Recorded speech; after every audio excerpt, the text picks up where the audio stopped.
Good morning and welcome to the Black and White Messages. The other day, someone asked me a very pertinent question.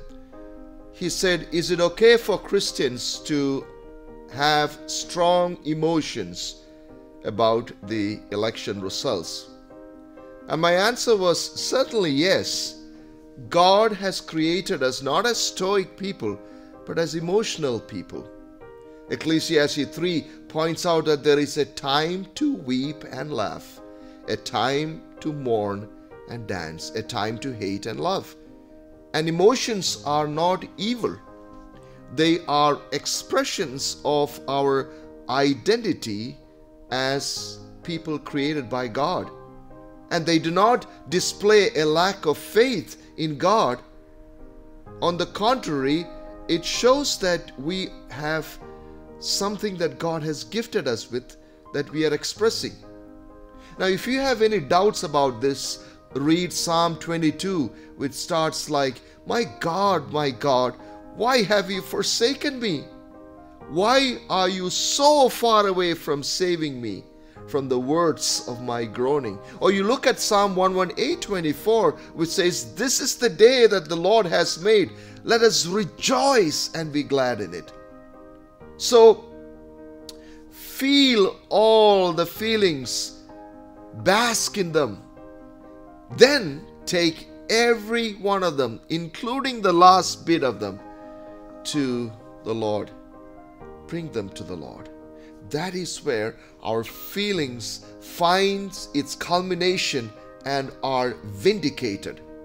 The problem is when we process our feelings from our own strength, when we run up against the fragility of life or the potential of failure, and at this place, anxiety and fear are right beside us. Slowly they pose as friends and work their way into our heart, making us fearful people. And when we become fearful people, all our responses, listen to this, all our responses will be tarnished in fear. So where we ought to love, we start hating. Where we ought to forgive, we start to take revenge. Where we ought to speak life, we speak death and decadence. And you know what? Satan loves to lock us in this chamber. This is precisely where God speaks, "Fear not," into our lives. Why do you think Jesus said, "Fear not," so many times in his gospel? Folks, the freedom from fear is not found in ignoring what we feel, but on the contrary, in expressing what we feel and channeling those emotions to God, whose sovereignty is certain and whose promises are sure.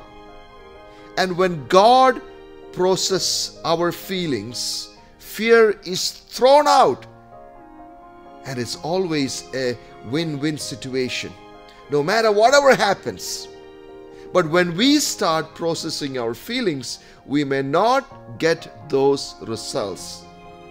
Remember, for God has given us a spirit not of fear, but of power and of love and of self-control.